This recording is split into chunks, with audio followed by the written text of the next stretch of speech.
పాడితే బాగుంటుంది అని మీరే పాట తీస్తే బాగుంటుంది. అయ్యా, రాజా నీ సన్నిధిలో ఉంటానయ్యానా? రాజా నీ సన్నిధిలో నేను ఉంటానయ్యా. తీయండి అమ్మా, అందరు తీయండి. లైవ్ ఆగిపోయింది బాబు.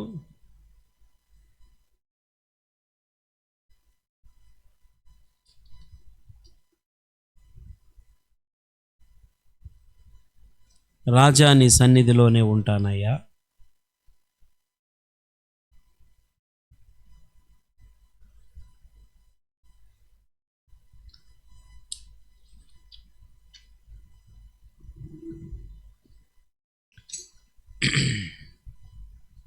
రాజా నీ సన్నిధిలో నేనుంటానయ్యా, మనసారా ఆరాధిస్తూ బ్రతికేస్తానయ్యా. రాజా నీ సన్నిధిలోనే ఉంటానయ్యా, మనసారా ఆరాధిస్తూ బ్రతికేస్తానయ్యా. నేనుండాలేనయ్యా నీ బ్రతుకాలేనయ్యా, నేనుండాలేనయ్యా నీ బ్రతుకాలేనయ్యా. నీవే లేకుండా నేనుండాలేనయ్యా, నీ తోడే లేకుండా నీవే లేకుండా నేనుండాలేనయ్యా. అయ్యా, నోడే లేకుండా నీ బ్రతుకాలేనయ్యా. రాజా నీ సన్నిధిలో నుంటానయ్యా, మనసారా ఆరాధిస్తూ నీ సన్నిధానములో సంపూర్ణ సంతోషం ఆరాధించుకునే విలువైన అవకాశం. అందరం పాడదాం. నీ సన్నిధానములో సంపూర్ణ సంతోషం ఆరాధించుకునే విలువైన అవకాశం. కోల్పోయినవన్నీ నాకు ఇచ్చుటకును, బాధల నుండి బ్రతికించుటకును. కోల్పోయినవన్నీ నాకు చూటకును, బాధల నుండి నీవే రాకపోతే నేనేమైపోదును, నీవే రాకపోతే నేనేమైపోదును. నేనుండాలేనయ్యా నీ బ్రతుకాలేనయ్యా, నేనుండాలేనయ్యా నీ బ్రతుకాలేనయ్యా. నీవే నేనుండాలేనయ్యా, నీ తోడే లేకుండా నేనుండాలేనయ్యా. ఒంటరి పోరు నన్ను విసిగించిన మనుషులెల్లరూ నన్ను తప్పుబట్టినా, ఒంటరి పోరు నన్ను విసిగించిన మనుషులెల్లరూ నన్ను తప్పుబట్టినా, ఒంటరి వాడే 1000 మంది అన్నావు, నేనున్నానులే భయపడకు అన్నావు. ఒంటరి వాడే 1000 మంది అన్నావు, నేనున్నానులే భయపడకు అన్నావు. నేనంటే నీకు ఇంత ప్రేమ, నేనంటే నీకు ఇంత ప్రేమ యేసయ్యా. నేనుండాలేనయ్యా నీ బ్రతుకాలేనయ్యా, నేనుండాలేనయ్యా నీ బ్రతుకాలేనయ్యా. నీ లేకుండా నేనుండాలేనయ్యా, నీ తోడే లేకుండా నేనుండాలేనయ్యా. ఊపిరాగే వరకు నీతోనే జీవిస్తా, ఏ దారిలో నడిపినా నీ వెంటే నడిచొస్తా. ఊపిరాగే వరకు నీతోనే జీవిస్తా. ఏ దారిలో నడిచినా నీ వెంటే నడిచొస్తా. విశ్వానికి కర్త నీవే నా గమ్యము. నీ బాటలో నడుచుట నాకు ఎంతో ఇష్టము. విశ్వానికి కర్త నీవే నా గమ్యము. నీ బాటలో నడుచుట నాకు ఎంతో ఇష్టము. నిన్ను మించిన దేవుడే లేడయ్యా. నిన్ను మించిన దేవుడే లేడయ్యా. నేనుండాలేనయ్యా, నీవుండాలేనయ్యా. నేనుండాలేనయ్యా, నీ బ్రతుకాలేనయ్యా. నీవే లేకుండా నేనుండాలేనయ్యా. నీ తోడే లేకుండా నేనుండాలేనయ్యా. అయ్యా నీవే కుండా నేనుండాలేనయ్యా. నీ తోడే లేకుండా నీ బ్రతుకాలేనయ్యా. రాజా నీ సన్నిధిలో నుంటానయ్యా. మనసారా ఆరాధిస్తూ బ్రతికేస్తానయ్యా. రాజా నీ సన్నిధిలో నుంటానయ్యా. మనసారా ఆరాధిస్తూ బ్రతికేస్తానయ్యా. మనసారా ఆరాధిస్తూ బ్రతికేస్తానయ్యా. మనసారా ఆరాధిస్తూ బ్రతికేస్తానయ్యా. నేనుండాలేనయ్యా, నీ బ్రతుకాలేనయ్యా. నేనుండాలేనయ్యా, నీ బ్రతుకాలేనయ్యా. నీవే లేకుండా నేనుండాలేనయ్యా. నీ తోడే లేకుండా నేనుండాలేనయ్యా. నీవే లేకుండా నేనుండాలేనయ్యా. నీ తోడే లేకుండా నీ బ్రతుకాలేనయ్యా. హల్లెలూయా. దేవునికి మహిమ. మరి ఈ సమయంలో మనం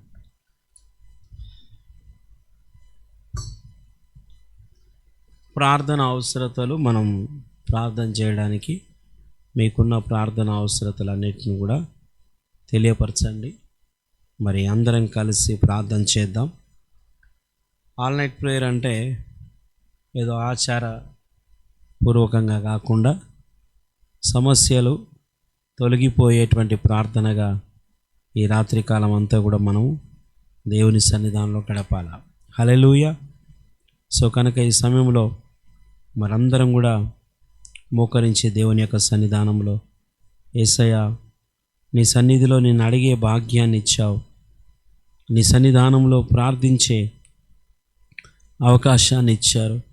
ప్రతి సమస్య నుంచి విడుదల పొందడానికి కావలసినటువంటి మార్గాన్ని మీరు ఏర్పాటు చేశారని దేవుని యొక్క సన్నిధానంలో ఆయనకు కృతజ్ఞతాస్తుతులు తెలియజేద్దాం. అందరం కూడా దేవుని యొక్క సన్నిధానంలో ఆయనకు కృతజ్ఞతాస్తుతులు తెలియజేసుకుందాం.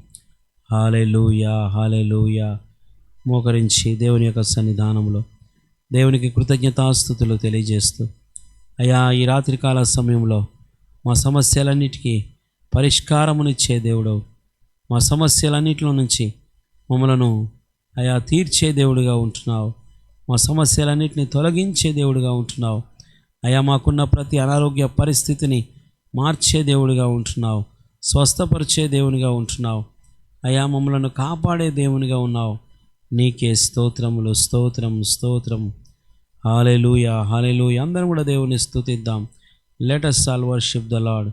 హల్లెలూయా, హల్లెలూయా, హల్లెలూయా. స్తోత్రం, స్తోత్రం, స్తోత్రం, స్తోత్రం.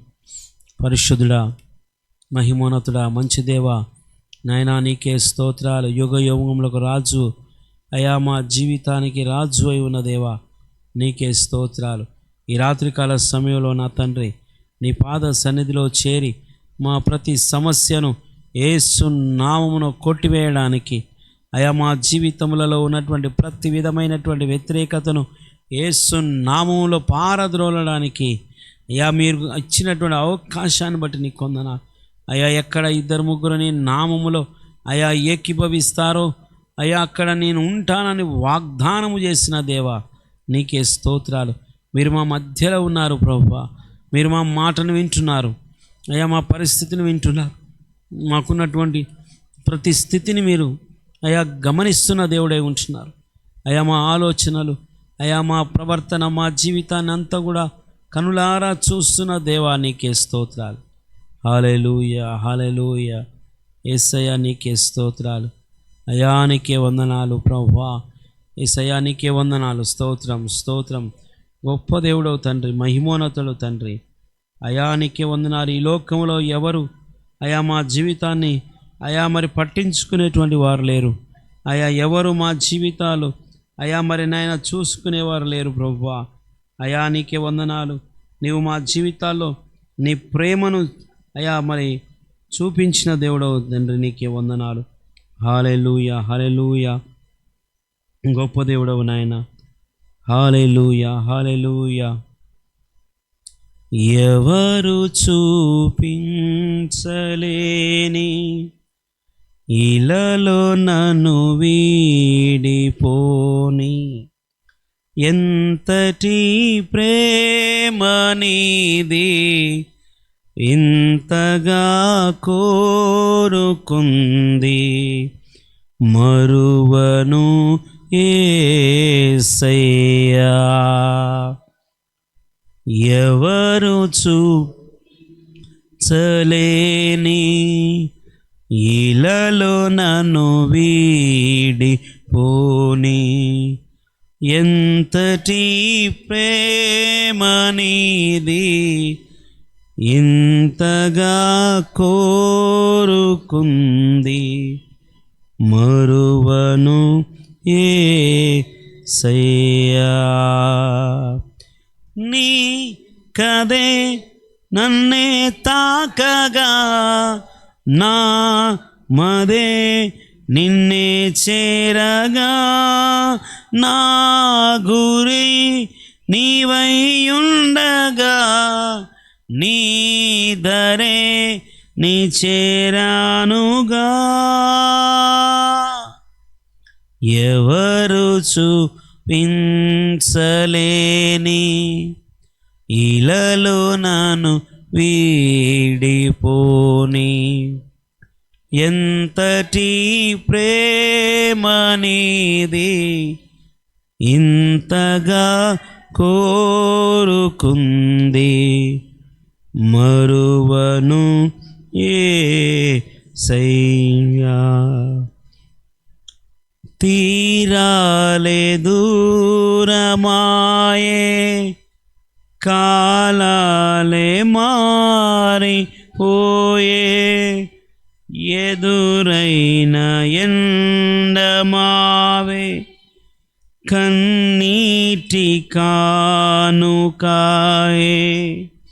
నా గుండె లోతులోన నే నలిగిపోతూ ఉన్నా, ఏ దారి కానరాక నీ కొరకు వేచి ఉన్నా, ఎడబాటులేని గమనాన నిన్ను చేరుకున్న సమయాన నన్ను ఆదరించే ఘన ప్రేమ, అపురూపమైన తొలి ప్రేమ, ఏకమై తోడుగా ఊపిరే నీవుగా, ఎవ్వరూ లేరుగా యేసయ్యా నీవేగా. ఎవరు చూపించలేని ఇలలో నన్ను వీడిపోని ఎంతటి ప్రేమ నీది, ఇంతగా కోరుకుంది మరువను యేసయ్యా. నీ కదే నన్నే తాకగా, నా మదే నిన్నే చేరగా, నా గురి నీవైయుండగా, నీ దరే నీ చేరానుగా. ఎవరు చూపించలేని ఇలలో నన్ను వీడిపోని,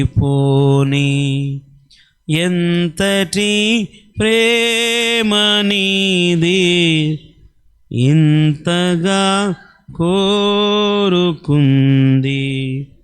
మరువను యేసయ్యా. దేవా నీకే స్తోత్రాలు, పరిశుద్ధుడా నీకే వందనాలు. మహిమోన్నతుడవు తండ్రి, సర్వ సృష్టికర్తవైన దేవా, మా జీవితాలకు తండ్రిగా ఉన్నావు. సమస్తములో ఉండి మమ్మల్ని నడిపిస్తూ ఉన్నావు. మా యాజకుడా నీకే స్తోత్రాలు, మా కాపరి నీకే స్తోత్రాలు. అయ్యా, మా కొరకు విజ్ఞాపన చేసే విజ్ఞాపనకర్త నీకే స్తోత్రాలు. అయ్యా, మా ప్రవర్తనను, మా జీవితాన్ని, అయ్యా మేమున్నటువంటి స్థితిగతులను గమనిస్తున్న దేవా నీకే స్తోత్రాలు. సర్వాంతర్యామి, అయ్యా సర్వ సృష్టికర్త, నీ గొప్ప నామాన్ని బట్టి నీకు స్తోత్రాలు. ఈ రాత్రికాల సమయంలో ప్రభువా, మా హృదయాలు, మా జీవితాలు అయా కృంగినటువంటి స్థితిలో, వేదన పొందుతున్న స్థితిలో, అనారోగ్య పరిస్థితులను అనుభవిస్తున్నటువంటి పరిస్థితులలో అయా మా జీవితాలు ఉన్నప్పటికీ అయా నీ బలము చేత, నీ శక్తి చేత, నీ జ్ఞానము చేత, నీ ఆలోచన చొప్పున అయా మీరు నడిపిస్తున్న విధానాన్ని బట్టి నీకు స్తోత్రాలు. ఈ రాత్రికాల సమయం అంతా కూడా ప్రభువా, మా ప్రార్థనలకు జవాబు దయచేసి అయా మాకు అయా మీరు ఉద్ధరించే దేవునిగా ఉన్నాడని నమ్ముచున్నా. ప్రభువా, నా యొద్దకు వచ్చువారిని నేను ఎంత మాత్రము త్రోసివేసే దేవుడను కాను అని వాగ్దానం చేశావు. ఏ సమయంలోనైనా నీ సన్నిధికి అయా వచ్చే అవకాశాన్ని ఇచ్చావు. నీకే స్తోత్రాలు. ఈ రాత్రికాల సమయంలో నీ లేఖన భాగాలు మేము ధ్యానిస్తుండగా అయ్యా నీవే కృప చూపి మాతో మాట్లాడమని, మా అయా సరి అయినటువంటి ఆత్మీయ ఆహారాన్ని అనుగ్రహించమని యేసుక్రీస్తు నామమున ప్రార్థించి అడిగి వేడుకుంటున్నాము తండ్రి. ఆమేన్. దేవునికి మహిమ కలుగును గాక. దయచేసి అందరం కూర్చుందాం. హల్లెలూయా గడి చెప్దామా? హల్లెలూయా. నిద్ర వస్తున్న వాళ్ళని చెప్పండి హల్లెలూయా. నిద్ర వస్తుందా? మనం ఎక్కువ గట్టిగా మాట్లాడుకునే పరిస్థితి లేదు కదా, ఎందుకంటే అందరూ నిద్రపోతూ ఉంటే మనం గట్టిగా అరుచినాం అనుకోండి, వాళ్ళు ఏ క్షణానైనా మన దగ్గరికి రావచ్చు. కాబట్టి వాళ్ళు రాకముందే మనల్ని మనం ఏమంటారు కొద్దిగా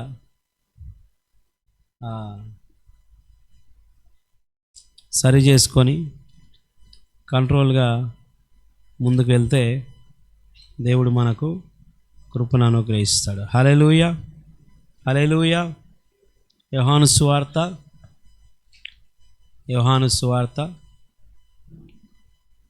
అందరం కలిసి యోహాను సువార్త మొదటి అధ్యాయం. యోహాను సువార్త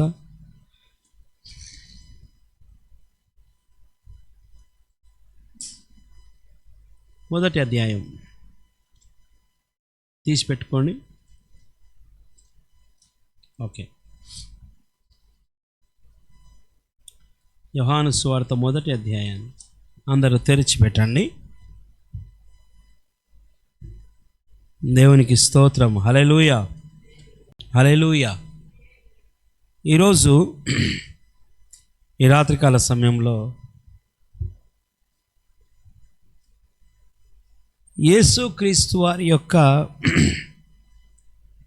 దైవత్వమును గురించినటువంటి విషయాలు మనం తెలుసుకుందాం. యేసుక్రీస్తు వారి యొక్క దైవత్వం అంటే యేసు ప్రభువారు దేవుడు అనడానికి ఉన్నటువంటి ఆధారాలు మనము తెలుసుకోవాలా.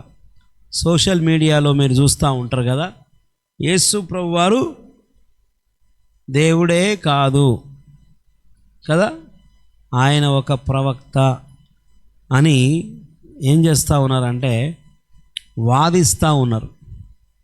కానీ బైబిల్ గ్రంథం చెప్తుంది యేసు ప్రభువారు దేవుడని. హల్లెలూయా. ఎంతమంది నమ్ముచున్నారు యేసు ప్రభు దేవుడని కదా? యేసు ప్రభు వారు దేవుడని ఎందుకు నమ్మాలి అని అంటే ఆయన సృష్టికర్త అయి ఉన్నాడు.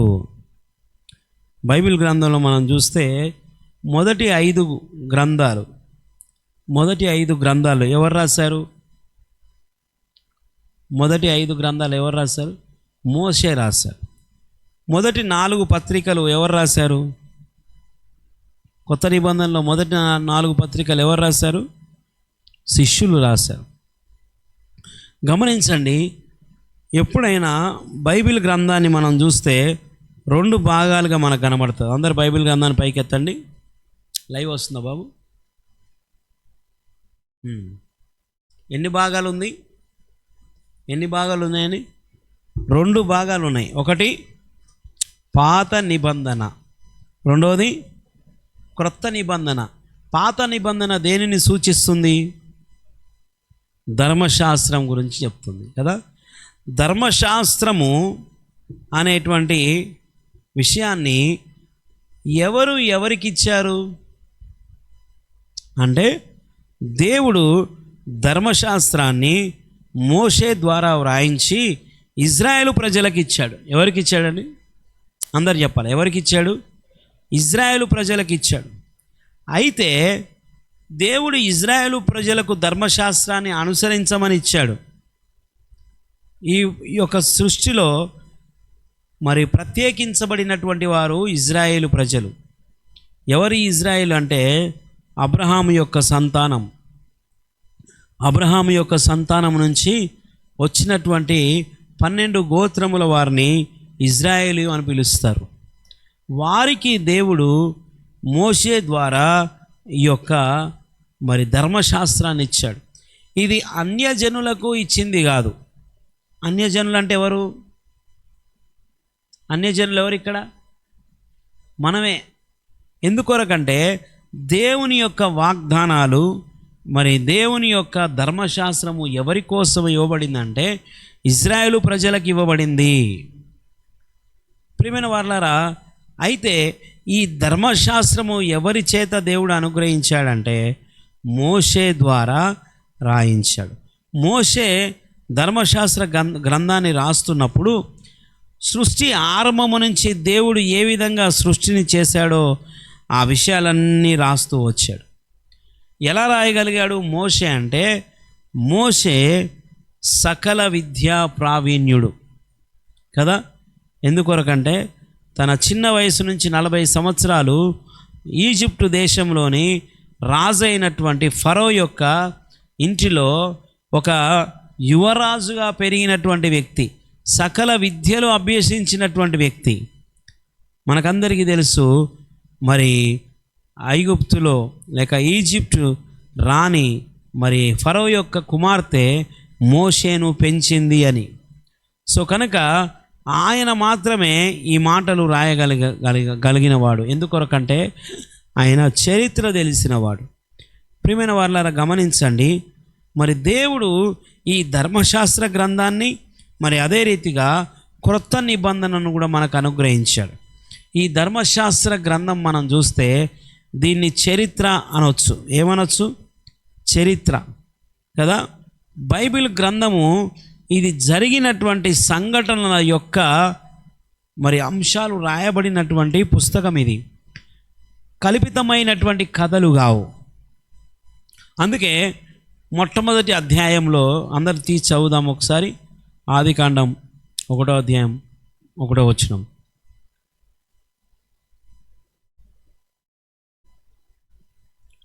చదువుతారా? ఆది యందు దేవుడు భూమి ఆకాశములను సృజించెను. మోషే తన యొక్క గ్రంథమైనటువంటి ఆదికాండము ప్రారంభించినప్పుడు ఏమని రాయబడింది? మొట్టమొదటి మాట అంటే ఆది యందు. అందరు చెప్పండి, ఆది యందు. ఆది యందు అంటే ఎప్పుడు? ఇంగ్లీష్లో ఇన్ ద బిగినింగ్ అని ఉంటుంది, ప్రారంభములో. దేనికి ప్రారంభము అని అంటే ఈ సృష్టి యొక్క ప్రారంభము. అయితే ఈ సృష్టి యొక్క ప్రారంభానికంటే ముందు దేవుడు ఉన్నాడా? ఉంటే ఆయన ఎక్కడ ఉన్నాడు? హల్లెలూయా. ఈ సృష్టిని సృజించేటప్పుడే దేవుడు కనబడతా ఉన్నాడు. మరి ఎప్పుడు ఆయన ఈ సృష్టిని సృజించాడంటే ఆది యందు, ప్రారంభములో దేవుడు ఈ సృష్టిని సృజించాడు. ఆయన అంటున్నాడు భూమి ఆకాశములను సృజించాడు.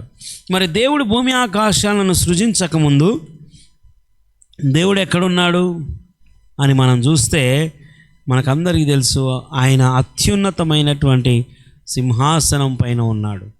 ప్రియమైన వారలారా, సెరాపులు, కెరాపులు, దేవదూతలు మరి ఉన్నటువంటి ఆ స్థలాన్ని మనం పోల్చుకోవచ్చు. ఆ తర్వాతనే దేవుడు ఈ యొక్క భూమిని సృజించాడు. అందుకే అంటున్నాడు ఆయన భూమి ఆకాశములను సృజించినవాడు. యేసు ప్రభువారు ఈ లోకానికి రావడానికి గల కారణం ఏంటి అన్న విషయాన్ని కనుక మనం చూస్తే, తండ్రి అయినటువంటి దేవునిగా, కుమారుడైనటువంటి దేవునిగా, పరిశుద్ధాత్మ అనేటువంటి దేవునిగా యేసుక్రీస్తు వారు పరిశుద్ధాత్మ దేవుడు, యెహోవా దేవుడు. వారు మరి తగినటువంటి కాలాలలో, తగిన సమయాలలో వారు చేసినటువంటి పనులు, వారి యొక్క చేసినటువంటి గొప్ప కార్యాలు, లేక వారు కాలానుక్రమముగా జరిగించినటువంటి విషయాలను కనుక మనం గమనిస్తే, మరి వాక్యంలో అంటది కదా, కాలము సంపూర్ణమైనప్పుడు కదా, కాలము సంపూర్ణమైనప్పుడు. మనందరం కూడా అంటాం కదా, ఇప్పుడు నా టైం బాగలేదు కదా, ఇప్పుడు నా టైము బాగలేదు, నాకు కూడా ఒక టైం వస్తుంది కదా. అంటే ఆ కాలము సంపూర్ణమైనప్పుడు మరి ఏం జరిగింది అన్న విషయాన్ని మనం చూస్తే, ఈ సృష్టి సృజించబడింది. ఆ కాలము పరిపూర్ణమైనప్పుడు ఈ భూమి ఆకాశము సృజించబడింది. అందుకే దేవుని యొక్క వాక్యములో చూస్తే ఆయన 6 దినములు కష్టపడి ఈ సృష్టిని చేశాడు అన్న విషయాన్ని మనం చూస్తూ ఉన్నాం. నేను ఎందుకు ఈ విషయాలు చెప్తున్నానంటే, యేసుక్రీస్తు వారు అనేటువంటి ఈ పేరు మరి కొత్త నిబంధనలు మాత్రమే కాదు, మరి ధర్మశాస్త్ర గ్రంథంలో నుంచి కూడా యేసు ప్రభుని గురించినటువంటి విషయాలు తెలియపరచబడుతూ వచ్చాయి. ధర్మశాస్త్రంలో మరి రాయబడినటువంటి ధర్మశాస్త్ర గ్రంథాలన్నింటిలో కూడా యేసు ప్రభు అనేటువంటి విషయాన్ని మనం చూడవచ్చు. అదే ఆదికాండం 1వ అధ్యాయము 19 నుంచి కొన్ని వచనాలు మనం చదివితే దేవుడు అంటాడు, మన స్వరూపమునందు నరులను చేద్దాము అని అంటారు. ఎప్పుడు మనం మరి మనము అని అంటాం? ఒక్కరు ఉన్నప్పుడు అంటారా? ఎంతమంది అంటారు? 2 కంటే ఎక్కువగా ఉన్నవారు కదా, 2 లేక 3 లేక 2 కంటే ఎక్కువగా ఉన్నప్పుడే మనం ఏం చేస్తామంటే, మనందరం వెళ్దాం పదండి అంటారు కదా, మనందరం కలిసి చేద్దాం, మనం చేద్దాం అని అంటాం. ఒక్కరు ఉన్నప్పుడు నేనే చేస్తా అని చెప్తా, అవసరం లేదు, ఆ మాట ఉపయోగించకూడదు. కానీ ఆదికాండం 1వ అధ్యాయంలో మనం చూస్తే నరుణ్ణి సృజించేటప్పుడు ఆయన అంటాడు కదా, మనము నరులను సృజిద్దామంటాడు. ఎవరి పోలికగా? ఆయన పోలికగా నరులను సృజిద్దామని చెప్తాడు. అంటే ఆదికాండములో తండ్రి అయినటువంటి దేవునిగా, కుమారుడైనటువంటి దేవునిగా, పరిశుద్ధాత్మ అయినటువంటి దేవునిగా వారు ఏకమై ఉన్నటువంటి స్థితిని మనం చూస్తూ ఉన్నాం. కాబట్టి యేసు ప్రభు వారు యెహోవా దేవుడు లేక పరిశుద్ధాత్మ దేవుడు అనేటువంటి వారు వేరు వేరు కాదు. వారు ఒక్కటే అయి ఉన్నారు, కానీ తగిన కాలములలో వారు వారి యొక్క పనులను నిర్వర్తించారు. హల్లెలూయా. గమనించండి, ఇప్పుడు మనము నివసిస్తున్నటువంటి మన కాలము మరి పరిశుద్ధాత్మ యొక్క కాలము. దీన్నే కృపాకాలము అంటాం. యేసు ప్రభు వారు ఈ లోకానికి వచ్చాడు కదా. మొట్టమొదటిగా యెహోవా దేవుడు ఆయన చేసిన పని ఏంటంటే, నేను మీ కొరకు ఒక మెస్సైను పంపిస్తాను, మీ కొరకు ఒక విమోచకుని పంపిస్తాను, మిమ్మల్ని పాపంలో నుంచి విడుదల చేయడానికి గొర్రెపిల్లను పంపిస్తాను, వదకు తేబడినటువంటి గొర్రెపిల్లను మీ దగ్గర పంపిస్తాను. ఆయనలో పాపం ఉండదు, ఆయన పరిశుద్ధునిగా జన్మిస్తాడు, ఆయన కన్యకు జన్మిస్తాడు, ఆయన ఫలానా గ్రామంలో జన్మిస్తాడు, ఆయన నిందారహితుడిగా ఉంటాడు, ఆయన సర్వజ్ఞానిగా ఉంటాడు, ఆయన మీ పక్షమున నిలబడే దేవుడని, మీ పాపాలు క్షమించడానికి ఆయన సమర్థుడని, ఈ విషయాలన్నీ కూడా పాత నిబంధన గ్రంథంలో పొందుపరిచి ఉంచారు. ఆయనకు ఏ పేరు పెట్టబడినో కూడా రాశారు. ఆయన ఎలాంటి శ్రమలు పొందుకుంటాడో రాశాడు. ఆయన ఎవరికి పుడతాడో రాశారు. ఆయన ఎక్కడ పుడతాడో రాస్తాడు.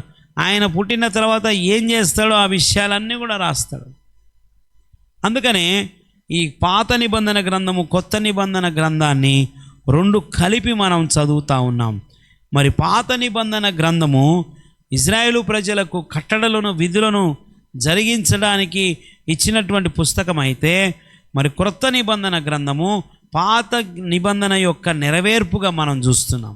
యేసు ప్రభు వారు ఎప్పుడైతే 2025 సంవత్సరాల క్రితం ఈ లోకానికి వచ్చాడో ధర్మశాస్త్రం యొక్క నెరవేర్పు జరిగింది. కాబట్టి మరి ధర్మశాస్త్రము విధించినటువంటి విధులను లేక ఆజ్ఞలను బట్టి మనుషులు రక్షించబడ్డారు, ధర్మశాస్త్రాన్ని బట్టి. అయితే ధర్మశాస్త్రము ఏమి నేర్పించిందంటే, ధర్మశాస్త్రము విధించినటువంటి ఆజ్ఞలను పాటించడాన్ని నేర్పించింది. అందుకే మనం చూస్తాం కదా, మరి నిర్గమకాండములో మరి మోషే 20వ అధ్యాయంలో మనం చూస్తే ఆయన కొండ దిగి వచ్చిన తర్వాత 2 రాతి పలకలను తీసుకొని వచ్చాడు. ఎన్ని ఆజ్ఞలు ఉన్నాయి అక్కడ? 10 ఆజ్ఞలు ఉన్నాయి. ఈ 10 ఆజ్ఞలు ధర్మశాస్త్రము ద్వారా ఇజ్రాయేలు ప్రజలకు అందించబడింది. అయితే ధర్మశాస్త్రాన్ని ఎవరు కూడా ఆచరించలేకపోతున్నారు. హల్లెలూయా. ధర్మశాస్త్రాన్ని ఎవరు కూడా ఏం చేయలేకపోతున్నామా? చెప్పాలి అందరు. ఏం చేయలేకపోతున్నారు? ఆచరించలేకపోతూ ఉన్నారు. అవి చాలా కఠినంగా ఉన్నాయి, వాటిని ఆచరణ యోగ్యముగా లేవు, మానవులకు అది అందనటువంటి స్థితిలో ఉన్నది. అందుకే ఇక్కడ మనం చూస్తే ఈ ధర్మశాస్త్రాన్ని ప్రజలు జరిగించలేకపోతున్నారు గనక దేవుడు ఏం చేశాడంటే, పాపములో పడినటువంటి మనుషులను ఆజ్ఞల చేత పరిశుద్ధులుగా మార్చాలనుకున్నాడు. కానీ ఆ ప్రక్రియ జరగలేదు. ఆ తర్వాత దేవుడు ఏం మార్చాడంటే, బలులు అర్పించడము ఆయన ప్రజలకు చెప్పాడు.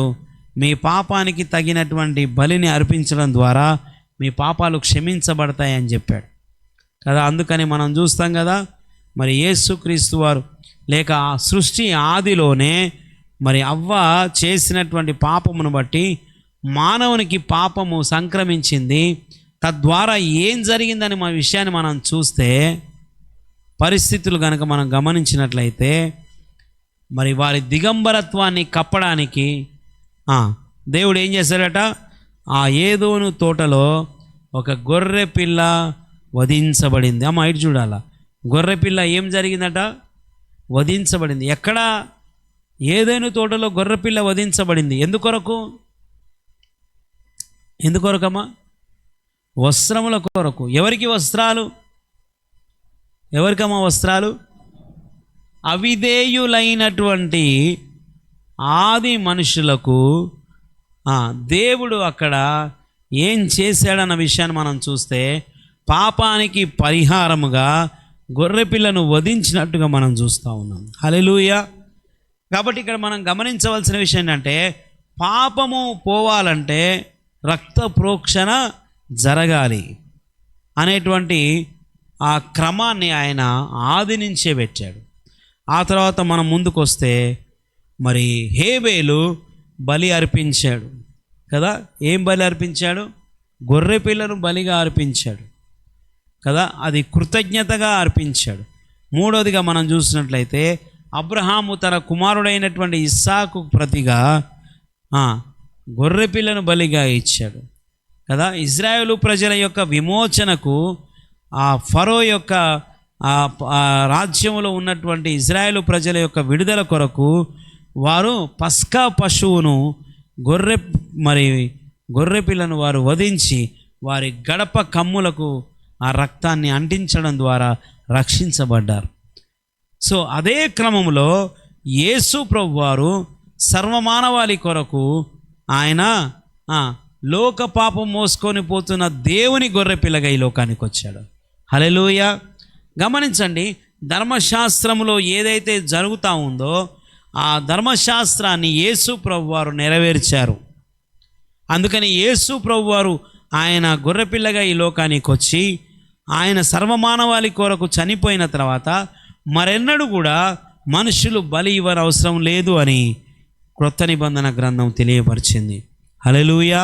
మనుషుల యొక్క పాపముల కొరకు బలులను అర్పించి పశువులను వధించి మరలా పాపము చేసేటువంటి క్రమంలో మానవులు ఉన్నారు గనక దేవుడు ఆ ప్రక్రియను మార్చి సర్వమానవాళి కొరకు పరిశుద్ధమైనటువంటి దేవుడు బలిగా అర్పించబడ్డాడు. కాబట్టి ధర్మశాస్త్రము ఏదైతే చెప్పిందో అది యేసు ప్రభువులో నెరవేర్చబడింది కనుక ధర్మశాస్త్రాన్ని ఇప్పుడు మనం అనుసరించనవసరం లేదు. యేసు ప్రభునందు విశ్వాసం ఉంచితే చాలు. గట్టిగా చప్పలు కొట్టండి. హల్లెలూయా. ఎంతమందికి అర్థమైందో ఏమో. అర్థమైందా? ఇప్పుడు మనందరం బలులు అర్పిస్తున్నామా? ఒకవేళ కనుక మీరు బలులు అర్పించాలంటే రోజు గొర్రెపిల్లని తీసుకురావాలి మీరు. అవునా కదా? పాపం చేయాలా, బలులు అర్పిస్తాం. పాపం చేస్తాం, బలులు అర్పిస్తాం. కానీ ఆ క్రమాన్ని దేవుడు తొలగించాడు. ఆ రోజుల్లో బలులు అర్పించడం చాలా ఎక్స్పెన్సెస్, చాలా ఖర్చుతో కూడుకుందండి. బైబిల్ గ్రంథంలో మనం చూస్తే ఎవడైనాను పాపం చేస్తే ఏం చేయాలట? ఒక గొర్రెపిల్లను వధించాలా. ఆ రోజుల్లో గొర్రెపిల్లను కొనుక్కొని రావాలా కదా, లేకపోతే ఒక పశువును తీసుకొని రావాలా. ఆ పశువు ఊరికనే రాదు కదా, దాన్ని కొనాలా, కోడెను కొనాలా. అంటే మామూలు విషయం కాదు. బైబిల్ గ్రంథంలో మనం చూస్తే కొన్ని పాపాలకి ఒక 7 జంతువులను 7 పశువులను ఇవ్వాలా, ఒక 5 పశువులను ఇవ్వాలా అంటాడు. పావురాలను ఇవ్వమని చెప్తాడు, గువ్వలను ఇవ్వమని చెప్తాడు. ఇవన్నీ కూడా దేవుడు చూసి అలసిపోయాడు. మానవుల యొక్క హృదయం ఎలా తయారైపోయిందంటే పాపము చేయడం, బలులు అర్పించడం, పాపం చేయడం, బలులు అర్పించడం. ఆ బలి అర్పించడాన్ని బట్టి నిర్దాక్ష్యముగా ఆ పశువులను పక్షులను చంపుతున్నాం కదా అని పాపము చేయకుండా ఉంటారేమో అని దేవుడు ఆ క్రమాన్ని నియమిస్తే అది అలవాటుగా మారిపోయింది కనుక దేవుడు దాన్ని కూడా తొలగించి యేసు ప్రభుని ఈ లోకానికి పంపించాడు. అందుకే ధర్మశాస్త్రము మరి ఆదికాండం మొదలుకొని మలాకి గ్రంథం వరకు యేసు ప్రభు గురించినటువంటి మాటలు ఉన్నాయి. ఆయన ఈ లోకానికి రాబోతున్నాడన్న విషయాన్ని మనకు తెలియపరిచింది. యోహాను సువార్త 1వ అధ్యాయంలో మనం చూస్తే ఆ 1వ వచనాన్ని చూస్తే మనకు అర్థమవుతుంది. ఇప్పటి వరకు మనం చెప్పినటువంటి మాటలన్నీ కూడా ఈ వాక్యంలో నెరవేర్చబడ్డాయి. హల్లెలూయా.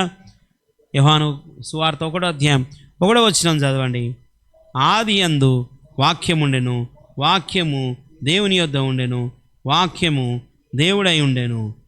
ఆయన ఆది యందు దేవుని యొద్ద ఉండెను, సమస్తము ఆయన మూలముగా కలిగెను, కలిగినది ఆయన లేకుండా కలగలేదు. ఇక్కడ ఎవరి గురించి చెప్తా ఉన్నాడు? ఎవరి గురించి చెప్తా ఉన్నాడమ్మా? ఆది కాండంలో చెప్పబడినటువంటి దేవుడే యేసుక్రీస్తు అని ఇక్కడ ఖచ్చితంగా చెప్తా ఉన్నాడు. 4వ వచనంలో ఏముందంటే ఆయనలో జీవం ఉండెను, ఆ జీవము మనుష్యులకు వెలుగై ఉండెను, ఆ వెలుగు చీకటిలో ప్రకాశించినది కానీ చీకటి దాన్ని గ్రహించలేదు. దేవుని యొద్ద నుండి పంపబడిన ఒక మనుష్యుడు ఉండెను, అతని పేరు యోహాను. ప్రియమైన వాళ్ళరా, ఇప్పుడు యోహాను పరిచయం చేస్తూ యేసుక్రీస్తు వారిని ఈ లోకానికి పరిచయం చేస్తున్నటువంటి సందర్భాన్ని మనం చూస్తూ ఉంటాం. అయితే ఈ యోహాను యేసు ప్రభును ఏమని చెప్తా ఉన్నాడంటే, ఇదిగో లోక పాపము మోసుకొని పోతున్న దేవుని యొక్క గొర్రెపిల్ల అనేటువంటి విషయాన్ని ఎవరు ఈ లోకానికి ప్రకటించారు అని అంటే, ఎవరు ప్రకటించారండి? ఎవరు ప్రకటించారు? యోహాను ప్రకటించాడు. ఇక్కడ గమనించండి, దేవుడు యేసు ప్రభువుగా ఈ లోకానికి ఆయన వచ్చాడు. సర్వమానవాళి యొక్క పాపముల కొరకు పరిహారించబడ్డానికి యేసు ప్రభు వారు ఈ లోకానికి వచ్చాడు. ప్రియమైన దేవుని బిడ్డలారా, అందుకే యోహాను సాక్ష్యం ఇచ్చుచున్నాడు. ఏమని సాక్ష్యం ఇచ్చుచున్నాడంటే, నా వెనుక వచ్చువాడు నాకంటే ప్రముఖుడు గనుక ఆయన నాకంటే ముందటి వాడని మరి చెప్తా ఉన్నాడు. అంతేకాదు, ఆయన ఎలుగెత్తి చెప్పిన మాట ఏంటంటే, మరి 17వ వచనం చదువుదాం అందరం ఒకసారి. 17వ వచనం చదవండి నాన్న, అందరం చదువుదాం. ధర్మశాస్త్రము మోషే ద్వారా అనుగ్రహింపబడెను, కృపయు సత్యమును యేసుక్రీస్తు ద్వారా కలిగెను. హల్లెలూయా, హల్లెలూయా. గమనించండి, మోషే ద్వారా మనకి ఏమనుగ్రహించబడిందంట? ధర్మశాస్త్రం. ధర్మశాస్త్రంలో ఏమున్నాయి? ఆజ్ఞలున్నాయి. అయితే యేసుక్రీస్తు ద్వారా మనకేం కలిగింది అని అంటే, అక్కడ ఆజ్ఞలు పాటించడం ద్వారా రక్షణ వచ్చింది. అక్కడ ఆజ్ఞలు పాటించడం ద్వారా విడుదల వచ్చింది. ఆజ్ఞలు పాటించడం ద్వారా దేవుని యొక్క కృపను పొందుకున్నారు. కానీ ఇక్కడ ఏం చెప్తా ఉన్నాడు? క్రొత్త నిబంధన ప్రకారం ఏం జరిగిందంటే, యేసుక్రీస్తునందు విశ్వాసం ఉంచడం ద్వారా మనకు రక్షణ కలుగుతూ ఉంది. అక్కడనేమో ధర్మశాస్త్ర సంబంధమైన క్రియల ద్వారా రక్షణ వచ్చింది. కానీ నూతన నిబంధనకు వచ్చే తర్వాత యేసు ప్రభునందు విశ్వాసం ఉంచడం ద్వారా కృప చేత రక్షణ వచ్చింది. హల్లెలూయా. ఇక్కడ క్రియలు లేవు, ఇక్కడ క్రియలు ఉన్నాయా? క్రియల ద్వారా దేవుడు నిన్ను రక్షించలేదు. అందుకంటాడు కదా, మన మంచి పనులు దేవుని దృష్టిలో అవి మురికి గుడ్డలుగా కనబడతా ఉన్నాయి. కాబట్టి మన మంచి పనులను బట్టి, మన మంచితనాన్ని బట్టి మనం రక్షించబడలేం. మనం చేసే దాన ధర్మాలను బట్టి, పుణ్యకార్యాలను బట్టి, మనం జీవించే మంచి జీవితాన్ని బట్టి మనకు రక్షణ కలగదు.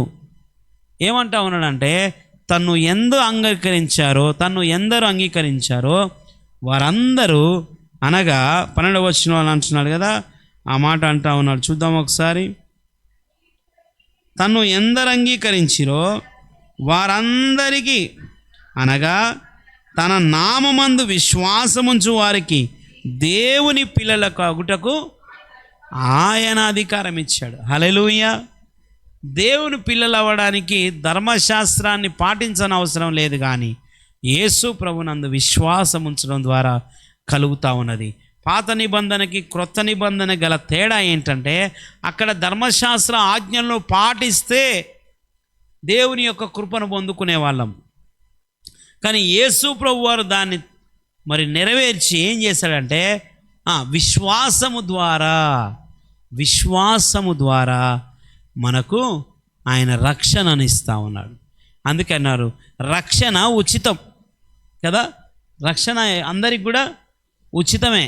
అది వెలపెట్టి చేయవలసింది కాదు, అది మంచి పనుల వల్ల జరిగేది కాదు. మరి ఏ విధంగా రక్షణ కలుగుతుందంటే, యేసు ప్రభు వారు నిజమైన దేవుడని ఆయన యందు విశ్వాసమించి హృదయంలో ఒప్పుకొని, నోటి ద్వారా హృదయంలో మరి విశ్వసించి నోటి ద్వారా ఒప్పుకోవడాన్ని బట్టి, బహాటముగా బాప్తిజం పొందుకోవడాన్ని బట్టి మనం రక్షించబడ్డాం. హల్లెలూయా. గడి చెప్పాలా? హల్లెలూయా. మీరందరూ కూడా ఏ విధంగా రక్షించబడ్డారు? మనందరం కూడా ఏ విధంగా రక్షించబడ్డాం చెప్పాలా? మనందరం ఎట్లా రక్షించబడ్డాం? మీరు ఏదైనా మంచి పనులు చేయడాన్ని బట్టి రక్షించబడ్డారా? యేసు ప్రభునందు విశ్వాసం ఉంచడాన్ని బట్టి రక్షించబడ్డారు. హల్లెలూయా. కాబట్టి యేసు ప్రభునందు విశ్వాసం ఉంచడాన్ని బట్టి కృప ద్వారా రక్షణ. ఈ విశ్వాసం గురించినటువంటి విషయాలు మనం గమనిస్తే బైబిల్ గ్రంథంలో మొట్టమొదటిగా విశ్వాసం గురించిన విషయము అబ్రహాము ద్వారా ప్రారంభమైంది. అమ్మా, ఎక్కడ ప్రారంభమైంది? అబ్రహాము ద్వారా. అందుకే అంటాడు కదా, విశ్వాసము ద్వారానే కృపచేతనే రక్షణ అనేటువంటి కార్యాన్ని ఆది కాండము నుంచి కూడా దేవుడు తెలియపరిచాడు.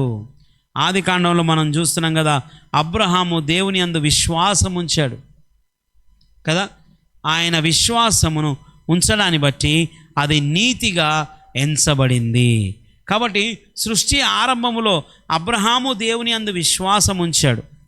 ఎక్కడ కూడా మనం చూడము మరి విశ్వాస సంబంధమైనటువంటి మాటలు అబ్రహాము ద్వారానే ప్రారంభమవుతాయి. ఎందుకు అబ్రహాము ద్వారా ప్రారంభించబడ్డాయి? దేవుడు అబ్రహామునే ఎందుకు ఎన్నిక చేసుకున్నాడు? ఆలోచించారా ఎప్పుడైనా? ఎందుకు అబ్రహామునే దేవుడు ఏర్పాటు చేసుకున్నాడు? మరి ఆ సమయంలో ఉన్న నోవాహును ఎందుకు ఏర్పాటు చేసుకోలేదు? నోవాహును ఏర్పాటు చేసుకున్న విధానం వేరు కదా. భూమి అంతటిని కూడా నాశనం చేశాడు, నోవాహు యొక్క కుటుంబాన్ని మాత్రమే రక్షించాడు కదా. హానోకు ద్వారా విశ్వాసం అనే విషయాన్ని మనం తెలుసుకోలేకపోయాం. హేబేలు ద్వారా మనం తెలుసుకోలేకపోయాం. కానీ విశ్వాసము ఎవరి నుంచి ప్రారంభించబడింది అంటే అబ్రహాము ద్వారా. అందుకే అబ్రహాము విశ్వాసులకు, అందరు చెప్పాలి, అబ్రహాము విశ్వాసులకు మనందరికీ తండ్రి ఎవరు? అబ్రహాము తండ్రి. అందుకే అబ్రహాము ఎందుకు తండ్రిగా ఎంచబడ్డాడంటే ఆయన మొట్టమొదటిగా విశ్వసించిన వ్యక్తి. 12వ అధ్యాయం మనము ఆదికాండం 12వ అధ్యాయంలో చూస్తే నేనేం చెప్పబోతున్నా అంటే విశ్వాసము ద్వారా రక్షణ, విశ్వాసము ద్వారా కృప, కృప ద్వారా రక్షణ, అంతే తప్ప మన క్రియల ద్వారా రక్షణ కాదు. ఈ విశ్వాసము ద్వారా రక్షణ అనే విషయాన్ని అబ్రహాముతో ప్రారంభమైంది. ఆది కాండములోనే దేవుడు విశ్వాసము గురించినటువంటి విషయాలను బయలుపరుస్తూ వచ్చాడు. అందుకే హెబ్రీలకు రాసిన పత్రిక 11వ అధ్యాయంలో మనం చూస్తే ఎక్కడి నుంచి ప్రారంభమవుతుంది అంటే హేబేలు నుంచి ప్రారంభమవుతుంది. హేబేలు విశ్వాసం ఉంచి దేవునికి శ్రేష్టమైనటువంటి బలిని ఇచ్చాడు అంటాడు కదా. ఆ తర్వాత నోవాహు దేవుని యందు విశ్వాసం ఉంచి తన తరములో నీతిమంతునిగా ఉన్నాడని చెప్తాడు. ఆ తర్వాత హానోకు అనేటువంటి వ్యక్తి దేవుని యందు విశ్వాసం ఉంచి ఆయన దేవునితో నడిచెను అన్న విషయాన్ని చెప్తాడు. అబ్రహాము దగ్గరికి వచ్చినప్పుడు అబ్రహాము విశ్వాసించడం ద్వారా, తన విశ్వాసము ద్వారా నీతిమంతునిగా ఎంచబడ్డాడు కదా. రాహాబు అనేటువంటి వేశ్య విశ్వాసమును బట్టి తన కుటుంబాన్ని కాపాడుకున్నది కదా. విశ్వాసము ద్వారా ఎస్తేరు అనేటువంటి ఒక అనాథ బాలిక తన జీవితంలో ఉన్నతమైనటువంటి శిఖరమును అధిరోహించి తన జనాంగాన్ని రక్షించుకుంది. విశ్వాసాన్ని బట్టి మోయాబీయురాలైనటువంటి రూతు యేసు క్రీస్తు వారి యొక్క వంశావళిలో తన పేరును చేర్చుకునే విధంగా ఆయన యందు విశ్వాసం ఉంచింది. బైబిల్ గ్రంథంలో ఇంకా మనం ఆ విధంగా చెప్పుకుంటూ వెళితే విశ్వాసము ద్వారా గిద్యోను బలాఢ్యుడిగా ఎంచబడ్డాడు కదా. బైబిల్ గ్రంథంలో మనం చూస్తాం వీరందరి పేర్లు ఉంటాయి. ఎక్కడ? హెబ్రీలకు రాసిన పత్రికల 11వ అధ్యాయంలో. ప్రియమైన వాళ్ళ గమనించండి, విశ్వాసము ద్వారా కానాను పెళ్లిలో నీళ్లు ద్రాక్షరసంగా మార్చబడ్డాయి. విశ్వాసము ద్వారా పుట్టి గుడ్డివాడైనటువంటి వ్యక్తి కన్నులు వచ్చాయి.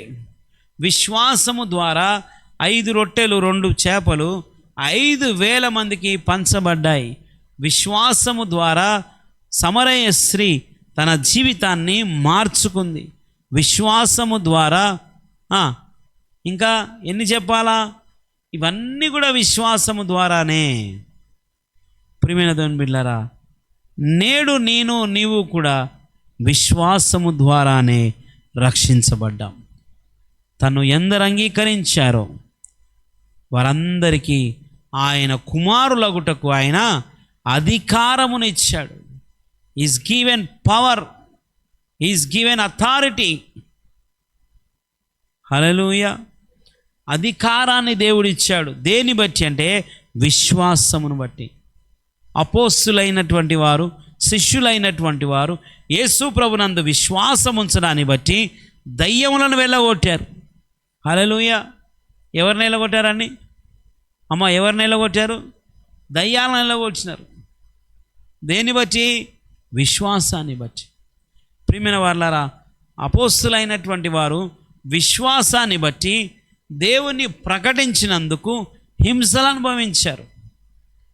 కాబట్టి ఆ తరములో కొనసాగుతున్నటువంటి మనం విశ్వాసాన్ని బట్టి మనం ఏం పొందుకోగలుగుతున్నాం? విశ్వాసాన్ని బట్టి మనం దేవుని కొరకు జీవించగలుగుతున్నామా? మన విశ్వాసాన్ని బట్టి మనం అన్యజనులకు రక్షణనివ్వగలుగుతా ఉన్నామా? ప్రియమైన దేవుని బిడ్డలారా, అబ్రహాము ద్వారా అనేక జనాంగాలు ఆశీర్వదించబడతాయని చెప్పాడు కదా.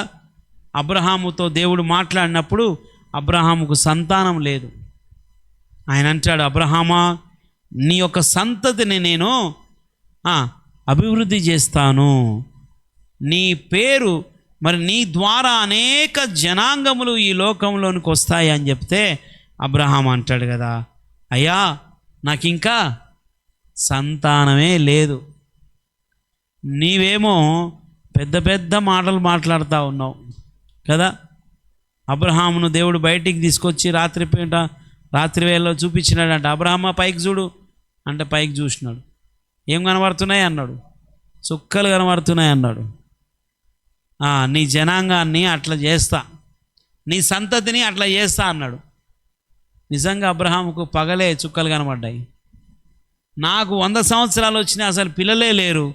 దేవుడు అంటున్నాడు, ఆకాశ నక్షత్రముల వలె నీ సంతతిని నేను అభివృద్ధి చేస్తా అంటున్నాడు.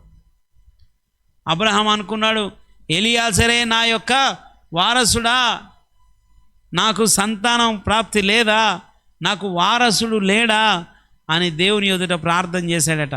దేవుడు అన్నాడంట, అబ్రహామా, ఎలియాజరు నీ వారసుడు గాడు, నీ కడుపున పుట్టేవాడే నీ వారసుడు అన్నాడు. హల్లెలూయా.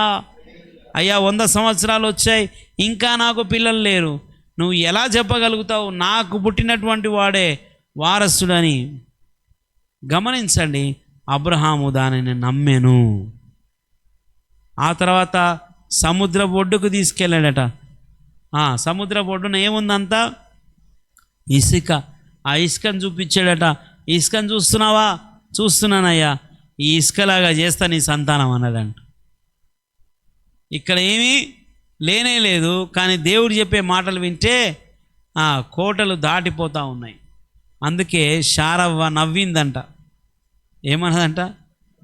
నవ్వి 90 ఏండ్ల ముసలామె పిల్లలను గంటదా అని నవ్విందంట. వచ్చినటువంటి వారు ఏమన్నారట? శారా నవ్వనేలా, దేవునికి అసాధ్యమైనది ఏదైనా ఉన్నదా? హల్లెలూయా. గమనించండి, అబ్రహాము యొక్క విశ్వాసము ద్వారా అన్యజనులకు రక్షణ వచ్చింది. అబ్రహాము యొక్క విశ్వాసము ద్వారా వాగ్దాన పుత్రుని ద్వారా ఇజ్రాయేలు సంతతిని దేవుడు ఆశీర్వదించాడు. అందుకే ప్రపంచంలోనే అధిక జ్ఞానము కలిగిన వారు, అధిక మేధస్సు కలిగిన వారు ఇజ్రాయేలు ప్రజలు. హల్లెలూయా.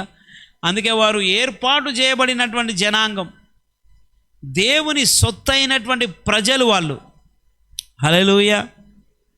మరి మనం ఎలా దేవునికి బిడ్డలు అయ్యాము అంటే అబ్రహాము ద్వారానే. ప్రపంచంలో ఉన్నటువంటి 3 మతాలు, పెద్ద 3 మతాలు ఏంటివి? ప్రపంచంలో 3 పెద్ద మతాలు ఉన్నాయి. చాలా మతాలు ఉన్నాయి, కానీ 3 పెద్ద మతాలు ఏంటివి? 1 క్రైస్తవులు, 2 ముస్లిమ్స్, 3వది హిందూస్ కదా. మరి ప్రపంచం జనాభాలో 100% అనుకుంటే 60% క్రిస్టియన్స్ ఉన్నారు. ఎంతమంది? 60% క్రైస్తవులు ఉన్నారు. వింటున్నారా? ఒక 15% ముస్లిమ్స్ ఉన్నారు. ఎవరి సంతానం వీళ్ళంతా? చెప్పండి, ఎవరి సంతానం? అబ్రహాం సంతానమే. యూదా వంశం నుంచి వచ్చినటువంటి వారంతా యూదులుగా, ఆ యూదా వంశం నుంచి వచ్చినటువంటి వంశం యేసు ప్రభు, ఆయన ద్వారా క్రైస్తవులుగా, మరి అబ్రహాము యొక్క మరి కుమారుడైనటువంటి ఇష్మాయేలు తన సంతతి అందరూ కూడా ముస్లిమ్స్గా, మరలా అబ్రహాము యొక్క 3వ భార్య అయినటువంటి కెతురాకు పుట్టినటువంటి జనాంగం అంతా కూడా ఆర్యులుగా, వారందరూ కూడా మన ఆసియా ఖండం వైపు వచ్చి మనలందరినీ కూడా అబ్రహాము సంతతిగా మార్చేశారు. హల్లెలూయా కదా. అబ్రహాము యొక్క 3వ భార్య పేరేంటి? కెతుర. కెతుర సంతానమే ఆర్యులని చరిత్ర చెప్తా ఉంది. వారందరూ కూడా ఎక్కడికి వచ్చారట? మన వైపు వచ్చారు. ప్రియమైన వారలారా, మిడిల్ ఈస్ట్ అంతా కూడా భూమి మధ్యలో ఉన్న వారందరూ కూడా ముస్లిమ్స్ ఉన్నారు. ఆసియా ఖండం కింద మొత్తం చూస్తే హిందూస్ ఉన్నారు కదా. ఆ పక్క భాగం చూస్తే క్రైస్తవులు ఉన్నారు. కనుక గమనించండి, వీరందరూ కూడా అబ్రహాము యొక్క సంతానమే. అబ్రహాము ద్వారా ఆశీర్వదించబడిన వారు. అబ్రహాము విశ్వాసం ఉంచడం ద్వారా ఆయన అనేకులకు తండ్రిగా మార్చబడ్డాడు. ప్రియమైన దేవుని బిడ్డలారా, జ్ఞాపకం చేసుకోండి, నిరీక్షణ లేనటువంటి సమయంలో అబ్రహాము దేవుని అందు విశ్వాసం ఉంచాడు.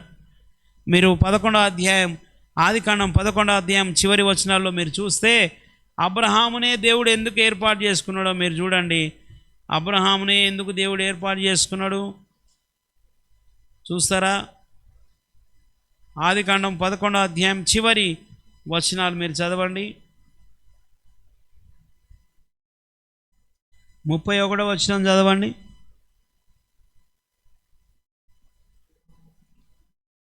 అమ్మ 29వ వచనం చదవండి అమ్మ.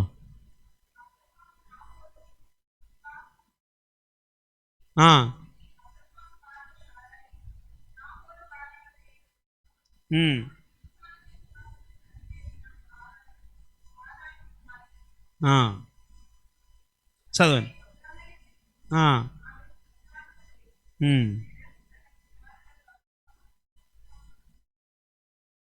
అబ్రహామును తన కుమారుని కుమారుడు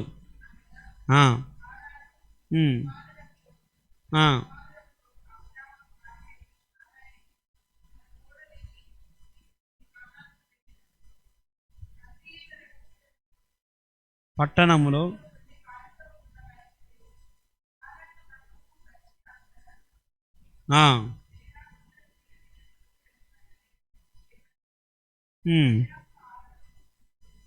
చాలండి. ఇక్కడ అబ్రహాము యొక్క తండ్రి అయినటువంటి తేరాహు ఎక్కడికి తీసుకుపోనికి బయలుదేరి? వాళ్ళంతా ఎక్కడికి బయలుదేరిరమ్మా? చెప్పాలా? కల్దీలు కాదు. ఎక్కడికి వెళ్తున్నారు వాళ్ళు? కానానికి వెళ్తున్నారమ్మా. ఎక్కడికి వెళ్తున్నారు? అందరు చెప్పండి, ఎక్కడికి పోతున్నారు? తేరాహు తన యొక్క కుమారుడైనటువంటి అబ్రహాము తన కుమారుడైనటువంటి లోతును తీసుకొని, షారాను తీసుకొని బయలుదేరి ఎక్కడ పోతున్నారంట? వాళ్ళు కానానికి వెళ్తున్నారు. వాళ్ళు కానానికి వెళ్తూ ఉంటే మధ్యలో ఎక్కడ ఆగిపోయినారట? కల్దీయుల దేశంలో ఆగిపోయినారు వాళ్ళు. ఆగిపోతే అక్కడ తేరాహు చనిపోయాడు. ఇప్పుడు అబ్రహాము మరి హారాన్ నుంచి వచ్చాడు, కల్దీయుల దేశంలో ఉన్నాడు. ఇప్పుడు ఎక్కడ పోవాలా? అబ్రహాము ఎక్కడ పోవాలా? ఎక్కడికి పోవాలో తెలియకుండా ఉన్నాడు ఆయన. తేరాహు మాత్రం తెలుసు వీళ్ళని ఎక్కడికి తీసుకుపోవాలా? కానానుకు తీసుకుపోవాలి. అందుకనే దేవుడు అబ్రహామును ఏర్పాటు చేసుకొని అబ్రహామును కానానుకు తీసుకుపోతున్నాడు. హల్లెలూయా. ఎక్కడికి తీసుకుపోతున్నాడు? కానానుకు తీసుకుపోతున్నాడు. మరి అబ్రహాము కానానికి వెళ్ళినాడా అని అంటే వెళ్ళినారు. ఎవరు వెళ్ళినారు? అబ్రహాము వెళ్ళినాడు, ఇస్సాకు, యాకోబు వీళ్ళందరూ ఎక్కడున్నారు? కానానుకే నడిపించారు. మరలా వాళ్ళు ఎక్కడి నుంచి? మరలా ఏషావు సమయంలో మళ్ళీ వాళ్ళు ఎక్కడికి వచ్చినారు? మళ్ళీ ఈజిప్ట్కి వచ్చినారు. గమనించండి, ఎప్పుడైనా దేవుని యొక్క ప్రణాళికలో అబ్రహామును కానానుకు తీసుకుపోవాలన్నాడు. అందుకే 12వ వచనంలో 12వ అధ్యాయంలో ఏమన్నాడు తెలుసా? అబ్రహాముతో మాట్లాడుతూ చెప్తున్నాడు, అబ్రహామా, నీవు లేచి నీ దేశమును నీ బంధువుల యొద్ద నుండి నీ తండ్రి యొద్ద నుండి బయలుదేరి నేను నీకు చూపించు దేశమునకు వెళ్ళుము. ఇప్పుడు చెప్పండి, దేవుడు అబ్రహాముని ఎక్కడికి తీసుకుపోదాం అనుకుంటున్నాడు? అబ్రహాము కల్దీల దేశంలో ఉండి అదే తన సొంత దేశముగా, తన ప్రజలుగా అక్కడే నివసిస్తూ ఉన్నాడు. అయితే దేవుడు అబ్రహాముకు ప్రత్యక్షమై ఆయన అంటున్నాడు, నేను నీకు చూపించే దేశానికి వెళ్ళు. ఏది ఆ దేశం అంటే కానాను. ఏ దేశం అది? కానాను. ఎక్కడికి వెళ్ళాలో అబ్రహాముకు తెలియదు, కానీ దేవుడు తన తండ్రి అయినటువంటి తేరాహు తన కుమారుడైనటువంటి అబ్రహామును, లోతును ఎక్కడికి తీసుకుపోవాలనుకున్నాడంటే కానానుకు తీసుకెళ్ళాలనుకున్నాడు. అయితే ఆ విషయాన్ని మర్చిపోయి అబ్రహాము ఎక్కడ సెటిల్ అయిపోయాడంటే కల్దీల దేశంలోనే సెటిల్ అయిపోయాడు. అందుకే ఆయన మాట్లాడుతున్నాడు, అబ్రహామా, నీవు లేచి నేను నీకు చూపించే దేశానికి ప్రయాణమై వెళ్ళు అని చెప్తున్నాడు. వీరు ప్రయాణమై ఎక్కడికి వచ్చారు, ఎక్కడికి వస్తున్నారు అని అంటే కానానుకు వస్తూ ఉన్నారు. ప్రియమైన వాళ్ళారా, వాళ్ళు మమ్రే దగ్గర ఉన్నటువంటి సింధూర వృక్షం కానానుకు దగ్గరలో వారు నివాసం ఏర్పాటు చేసుకున్నారు. మీరు ముందు వచనాలు మనం చూస్తే అక్కడ యెహోవా కొరకు ఒక బలిపీఠం కట్టాడు అబ్రహాము. అక్కడ తన నివాసం ఏర్పాటు చేసుకున్నాడు.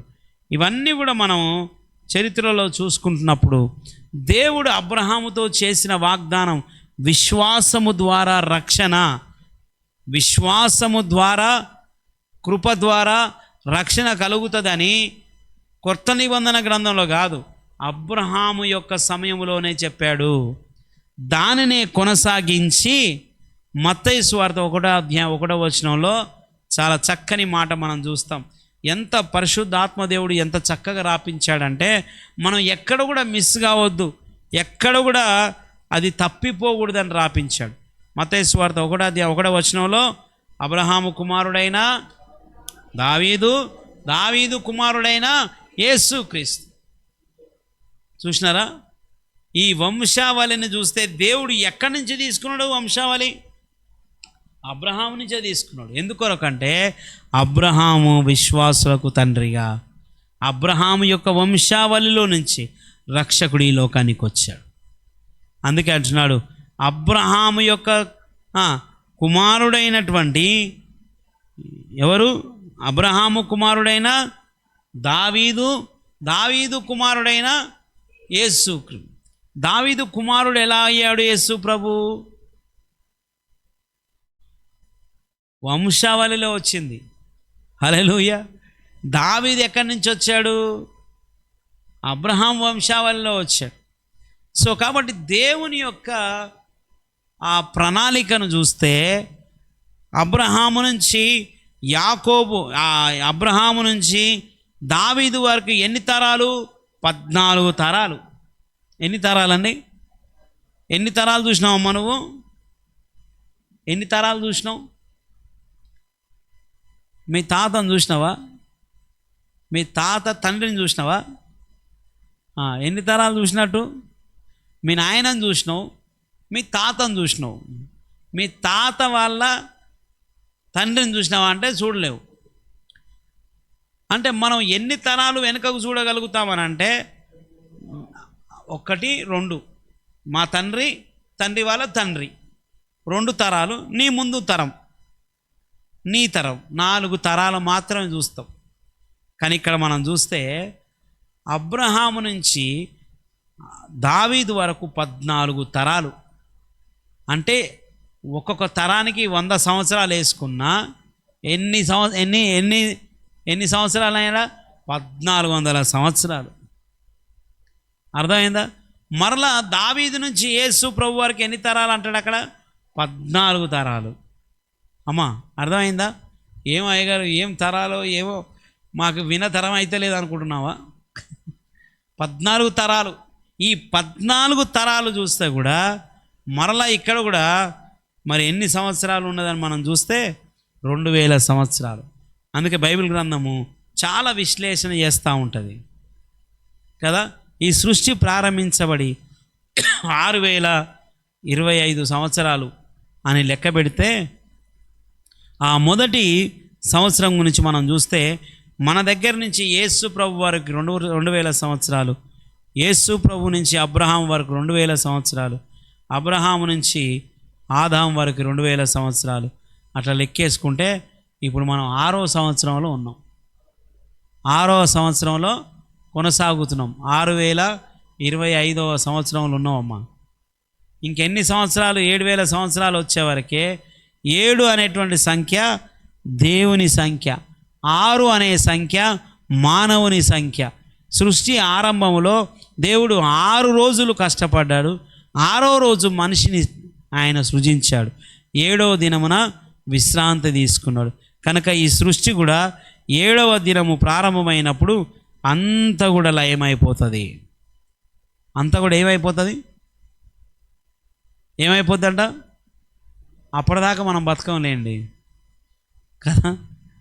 అందుకే ఈ తరంలోనే మనం చూస్తే భూకంపాలు, కరువులు, కొత్త వ్యాధులు, కొత్త పరిస్థితులను మనం చూస్తూ ఉన్నాం. ఉపద్రవాలు, అగ్ని ప్రమాదాలు. లాస్ ఏంజల్స్ అనేటువంటి స్థలం హాలీవుడ్ అన్నమాట. ప్రపంచంలోనే అత్యున్నతమైనటువంటి ఫిలిం సంబంధించిందనమాట. సినిమా రంగానికి సంబంధించిన ఒక ధనవంతమైనటువంటి ప్రాంతం. ఏంటది? Los Angeles. ఎంతమంది విన్నారు ఈ మధ్యకాలంలో లాస్ ఏంజల్స్ పేరు? లాస్ ఏంజల్స్ అనేటువంటి అమెరికాలో ఉన్నటువంటి లాస్ ఏంజల్స్ మనం చూస్తే మరి అత్యంతమైన ధనవంతులు నివసించే స్థలం అది. ధనవంతులు ఎక్కువగా ఉండే ప్రాంతం. మన హైదరాబాదులో ఎక్కడున్నారు ధనవంతులు ఎక్కువ? అది జూబ్లీ హిల్స్, బంజారా హిల్స్, హైటెక్ సిటీ, మాదాపూరు, టోలీ చౌకి. హైదరాబాదులో ధనవంతులు ఎక్కడ ఉన్నారంటే బంజారా హిల్స్ అంటాం మనం, జూబ్లీ హిల్స్ అంటాం, ఫిలిం నగర్ అంటాం, హైటెక్ సిటీ అంటాం కదా. గమనించండి, మరి అమెరికాలో ధనవంతులు ఎక్కడ ఉన్నారంటే లాస్ ఏంజల్స్లో ఉన్నారు.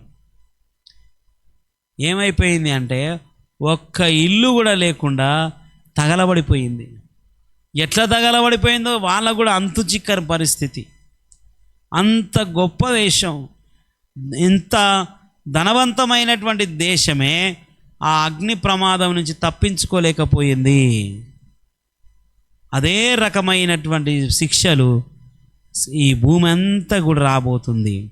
అందుకే బైబిల్ గ్రంథం, ప్రకటన గ్రంథం చెప్తుంది, సూర్యుడు నలుపయ్యే రోజు వస్తుంది అంటాడు, చంద్రుడు ఎరుపయ్యే రోజు వస్తుంది అంటారు. అయ్యగారు మీరు ఏం మాట్లాడుతున్నారు, మాకు అర్థమైతలేదు. చంద్రుడి మీదకి మనుషులు వెళ్తున్నారు. ఇప్పుడు చంద్రుని మీద కూడా ఫ్లాట్లు చేస్తున్నారంట, తెలుసా? ఎక్కడ చేస్తున్నారు ఫ్లాట్లు? రియల్ ఎస్టేట్ ఎక్కడ చేస్తున్నారు తెలుసా? చంద్రుని మీద. ఇప్పుడు ఒక కొత్త టెక్నాలజీ కనుక్కున్నారు. కేవలం శాటిలైట్ మాత్రమే కాదు పంపించేది, మనుషులను కూడా పంపిస్తారు పైకి. హలో, మీ మనవరాళ్ళు భవిష్యత్తులో చూస్తే ఎక్కడ పోతారట? మనం విమానం ఎక్కి అమెరికా పోయి వచ్చినట్టుగా రాకెట్ ఎక్కి చంద్రుని దగ్గర పోయేసి వస్తారు. హల్లెలూయా! ఎంత విచిత్రంగా అనిపిస్తుందా? గమనించండి, దేవుడు అంటున్నాడు ఆ చంద్రుడు నలుపయ్యే రోజు అంటున్నాడు, సూర్యుడు నలుపయ్యే రోజు అంటున్నాడు, చంద్రుడు ఎరుపయ్యే రోజు. ఇంకేమంటారు తెలుసా? మరి మనుషులందరూ కూడా చెట్టుకొక్కరు పుట్టకొక్కరు అవుతారట. వింటున్నారా? మరి తల్లి జాడ పిల్లకు లేక, పిల్ల జాడ తల్లికి లేక అనాథలుగా అరిచే రోజు వస్తుంది అంటున్నాడు. హల్లెలూయా! గమనించండి, ఇజ్రాయేలు మరి యుద్ధం చేస్తున్నప్పుడు మీరు చూస్తే మరి గాజా ఆ ప్రాంతం అంతా కూడా చిన్న పిల్లలతో సహా ఆ యుద్ధంలో చనిపోయారు. రక్తపు టేర్లు ప్రవహించాయి లెబనాను మీద కదా, గాజా మీద. మరి యుద్ధం ప్రకటించినప్పుడు మనుషులందరూ కూడా చనిపోయారు. భవనాలన్నీ కూడా కుప్పగూలిపోయాయి, శిథిలాలైపోయాయి. గమనించండి ప్రియులారా, ఈ లోకానికి ఉగ్రత, ఈ లోకానికి యుద్ధము, ఈ లోకానికి ముగింపు ఇజ్రాయేలు ద్వారానే రాబోతుంది. హల్లెలూయా. ఇజ్రాయేలు ద్వారానే ఈ సృష్టికి, ఈ ప్రపంచానికి ముప్పు రాబోతూ ఉంది. ఇజ్రాయేలే ప్రపంచాన్ని చేతులు పెట్టుకునే రోజు వస్తూ ఉంది. హల్లెలూయా. అమెరికా దేశం పరిస్థితులు మీరు చూడండి. ఇప్పుడు అమెరికా దేశము తగ్గిపోతూ ఉంది. ఆర్థికంగా, టెక్నాలజీ పరంగా అమెరికా దేశం యొక్క శక్తి తగ్గుతూ ఉంది. యుఎస్ఎస్ఆర్, అర్థమైందా? యూరప్ దేశాలన్నీ కూడా బలోపేతం అవుతూ ఉన్నాయి. మిడిల్ ఈస్ట్ కంట్రీస్ అన్నిటి కూడా యుద్ధానికి సిద్ధపడుతూ ఉన్నాయి. రష్యా, చైనా ఇవన్నీ కూడా పెద్ద పెద్ద దేశాలు చిన్న చిన్న దేశాలను మరి సంహరించాలని చూస్తూ ఉన్నారు, ఆక్రమించుకోవాలని చూస్తూ ఉన్నారు. గమనించండి, చైనా దేశం భారతదేశాన్ని ఏం చేయాలనుకుంటుంది? కబ్జా చేయాలని చూస్తూ ఉంది. రష్యా చైనాకు సపోర్ట్ చేస్తూ ఉంది. మనకేమీ పట్టవు కదా, ఎవడెక్కడ పోతే మనకెందుకండి? మనం పొద్దున్న లేచినామా, మన పని చేసుకున్నామా, మనం తిన్నామా, పడుకున్నామా, లేచినామా, మన బతుకు మనం బతుకుతున్నామా అని ఆలోచన చేస్తూ ఉంటాం. కానీ గమనించండి, లోక పరిస్థితులు మారిపోతూ ఉన్నాయి. అన్యజనులు నీ ద్వారా రక్షించబడాలా. హల్లెలూయా. నీ విశ్వాసాన్ని బట్టి అన్యజనులు రక్షించబడాలా. నువ్వు యేసు ప్రభునందు విశ్వాసం ఉంచిన విశ్వాసాన్ని బట్టి అన్యజనులకు రక్షణ రావాలి. యేసు ప్రభు అన్నాడు కదా, అంత్య దినములలో నేను అనేకుల యొక్క ప్రేమ చల్లారటాన్ని చూస్తాను, అనేకుల యొక్క విశ్వాసము కనుమరుగైపోయే పరిస్థితి నేను చూస్తాను. నేను ఒక్క విశ్వాసాన్ని కనుగొంటానా అన్నాడు యేసు ప్రభు.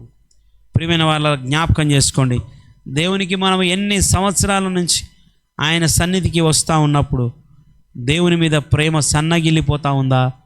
దేవుని మీద విశ్వాసము తగ్గిపోతూ ఉందా? ఒక్కసారి నీ విశ్వాస జీవితాన్ని పరిశీలన చేసుకో. ఆచార యోగ్యమైనటువంటి ప్రవర్తన దేవునికి అవసరం లేదు. ఆధ్యాత్మికమైనటువంటి మరి అనుసరించేటువంటి ఆ యొక్క మరి జీవితం దేవునికి అవసరం. నీవు దేవుని యందు విశ్వాసం ఉంచడం ద్వారా దేవుడు నీ జీవితంలో చేసే గొప్ప కార్యములను బట్టి అన్యజనులు రక్షణలోనికి వస్తారు. అదే అబ్రహాము యొక్క ఆశీర్వాదం. చాలామంది అంటారు కదా, అబ్రహాము యొక్క ఆశీర్వాదాలు నాకు కూడా కావాలంటారు. ఏంటివి అబ్రహాము యొక్క ఆశీర్వాదాలు? అబ్రహాముకు దేవుడు ఇచ్చిన ఆశీర్వాదం ఏంటో తెలుసా? అబ్రహామా, నిన్ను ఆశీర్వదించు వారిని నేను ఆశీర్వదిస్తా, నిన్ను శపించు వారిని నేనేం చేస్తా? శపిస్తానని దేవుడు వాగ్దానం చేస్తాడు.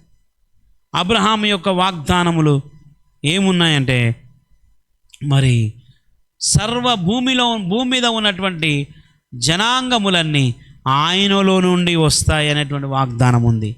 ప్రియ సహోదరి సహోదరుడారా, విశ్వాసము ద్వారా మనం రక్షించబడిన రీతిగా అన్యజనులు రక్షించబడాలంటే నీవు నేను దేవుని యందు విశ్వాసంలో బలంగా ఉండాలా. నీ విశ్వాసాన్ని బట్టి అనేకులు రక్షించబడాలా. నీ విశ్వాసాన్ని బట్టి ఈ లోకంలో ఉన్నటువంటి అన్యజనులు, క్రీస్తుని ఎరగనటువంటి ప్రజలు విశ్వాసం మార్గంలో నడవాలని దేవుడు కోరుకుంటున్నాడు.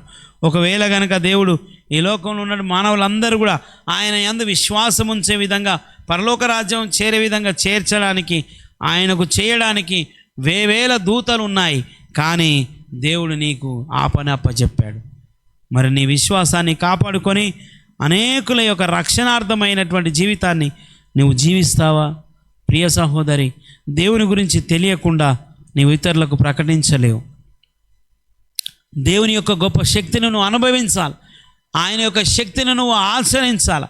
ఆయన యొక్క శక్తిని నువ్వు అనుభవపూర్వకంగా పొందుకోవాలా. ఏ విధంగా పొందుకోగలుగుతావంటే ఆత్మ సంబంధి అయినటువంటి వ్యక్తిగా జీవించాలా. చాలామంది ఈ లోకంలో శరీర సంబంధులుగా జీవిస్తూ ఉంటారు. శరీర సంబంధమైనటువంటి క్రియలు దేవుని యొక్క నీతిని నెరవేర్చలేవు. కనుక ఆత్మ సంబంధమైనటువంటి వ్యక్తిగా నువ్వు జీవించినప్పుడు ఆయన యొక్క నీతి నీ జీవితంలో నెరవేర్చబడి నీ విశ్వాసము ద్వారా అనేక అన్యజనులు రక్షించబడతారు. అందుకే అంటున్నారు, మరి రక్షణ అనేది క్రియచేత గాక కృపచేత కలుగుతూ ఉంది. కాబట్టి దేవుని యొక్క కృప అన్యజనుల మీదకి రావాలంటే క్రైస్తవునిగా, దేవుని యొక్క బిడ్డగా నీవు ప్రభునందు విశ్వాసంలో బలంగా ముందుకు వెళ్తూ ఉండాలా. ఒకసారి ఆలోచించు. యేసుప్రభుని నమ్ముకున్నప్పుడు నీ విశ్వాస పరిమాణం ఎంత? యేసుప్రభును నమ్ముకున్నప్పుడు ప్రారంభంలో నీకు దేవుని మీద ఉన్నటువంటి ఆ నమ్మకం, విశ్వాసం ఎంత ఉంది? మరి ఇప్పుడు నీ జీవితంలో కొన్ని సంవత్సరాలు గతించిన తర్వాత ఆయన పైన నీ విశ్వాసం ఎంత ఉంది? కాబట్టి ప్రియ సహోదరి, సహోదరుడా, ఈ రాత్రికాల సమయంలో దేవుడు నిన్ను కృపచేత రక్షించాడు. దేవుడు విశ్వాసము ద్వారా నిన్ను రక్షించాడు. అయితే నీవు దేవుని కొరకు నిలబడుతున్న వ్యక్తిగా ఉన్నావా? దేవుని యొక్క మాటలను ప్రకటించే వ్యక్తిగా, దేవుని యొక్క విశ్వాస్యతలో జీవించేటువంటి వ్యక్తిగా నీవు ఉన్నట్లయితే అబ్రహాము యొక్క దీవెనలు నీకు ప్రాప్తిస్తాయి. అబ్రహాము యొక్క దీవెనలు ఏంటో తెలుసా? అన్యజనులకు రక్షణ కలిగించడం, అన్యజనులను క్రీస్తులోనికి నడిపించడం, అన్యజనులకు రక్షణ మారు మనస్సును కలిగించడం. కనుక ప్రియమైన వారలారా, మన జీవితాల్లో అట్టి భాగ్యాన్ని మనం పొందుకోవాలా. రండి మోకరించి ప్రార్థన చేద్దాం. దేవా, ఆది నుంచి నీ అనాది కాల ప్రణాళిక చొప్పున అయా నీవు మా అవును ప్రభువా, యేసు ప్రభువారు చెప్పిన రీతిగా నాయన సర్వ సృష్టికి వెళ్ళి సువార్తను ప్రకటించండి. నేను మీకు ఏ సంగతులను బోధించానో వాటన్నిటినీ వారికి బోధించమని దేవుడు చెప్తా ఉన్నాడు. ప్రియ సహోదరి, నువ్వు నేర్చుకోవాలి, నువ్వు ప్రకటించాలి, నువ్వు విశ్వాసిగా జీవించాలి. నీ విశ్వాసం ద్వారా అనేకులు రక్షించబడాలి. ప్రార్థన చేద్దామా? ఈ సమయంలో చెప్పబడినటువంటి వాక్యం నిమిత్తం ప్రార్థన చేద్దాం. ధర్మశాస్త్రము ఏదైతే చేయలేకపోయిందో యేసుక్రీస్తు ద్వారా అది జరిగించబడింది. కనుక మన జీవితం దేవునికి లోబడేదిగా,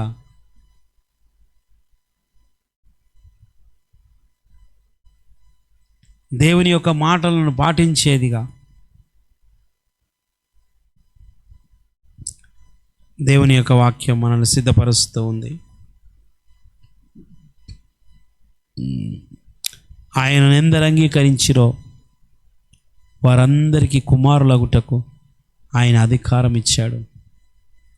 ఆ అధికారము ద్వారా అనేకులు రక్షణలోనికి రావాలని ప్రార్థన చేద్దాం. దేవా, నీ వాక్యపు వెలుగులో నా జీవితాన్ని సరిచేసుకున్న విధముగా నా విశ్వాసము ద్వారా ఆత్మల సంపాదన అనేటువంటి క్రియను నేను జరిగిస్తా. నీ జనన మరణ పునరుద్ధానాలను ప్రకటించేటువంటి పని నేను చేస్తాను. తీర్మానం తీసుకో సహోదరి.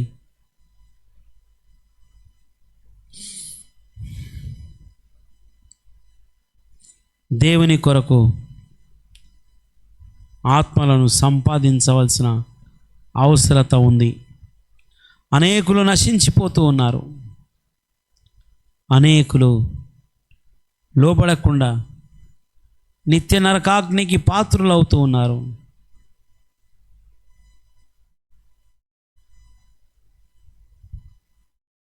ఈ రాత్రికాల సమయంలో ధర్మశాస్త్రము ఏది చేయలేకపోయిందో యేసుక్రీస్తు వారి యొక్క రక్తము దానిని 100% నెరవేర్చింది. ఈ సమయంలో ప్రార్థన చేద్దామా? మనందరి యొక్క ఆత్మీయ జీవితాలు కట్టబడాలని, మనం ఆత్మీయంగా ఎదుగుతూ అనేకుల యొక్క రక్షణ విషయమై పాటుపడాలని, అన్యజనుల యొక్క రక్షణ భారము మన భుజముల మీద ఉందని గమనించి వారి కొరకు ప్రార్థిస్తూ, వారితో సహవాసం చేస్తూ, వారి కొరకు ప్రార్థిస్తూ వారిని దేవుని యొక్క సన్నిధికి నడిపించాలి. అదే దేవుడిని యొద్ద నుంచి కోరుకుంటున్నటువంటిది. ఆత్మలు సంపాదించకుండా నీ జీవితంలో ఎంత భక్తి చేసినా, భక్తి జీవితంలో నువ్వు ఎంత జీవించినా వ్యర్థమే ప్రియ సహోదరి. ఆత్మల సంపాదనే ధ్యేయంగా, ఆత్మల సంపాదనే దేవునికి ఇష్టమైందిగా మనం గమనించి ఆత్మల సంపాదన కొరకు ప్రార్థన చేద్దాం. దేవా, సమయం లేదు నాయనా, సమయము అయా కాలము సంపూర్ణమగుచున్నది. నశించిపోయే ప్రజలు అనేకులు ఉన్నారయ్యా. వారందరినీ రక్షించవలసిన బాధ్యత నా మీద ఉంది. దేవా, నీ రక్షణ మార్గమును వారికి ప్రకటించడానికి నాకు సహాయము దయచేయమని దేవుని అడుగుదాం. ప్రేరేపించబడిన వారు ఎవరైనా ఒకరు ప్రార్థనలో నడిపించండి. ఈ రాత్రికాల సమయంలో ప్రేరేపించబడిన వారు ఎవరైనా ఒకరు ప్రార్థనలో నడిపించండి. హల్లెలూయా.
లేని క్షణము నేను హింసలేను సయ్యా,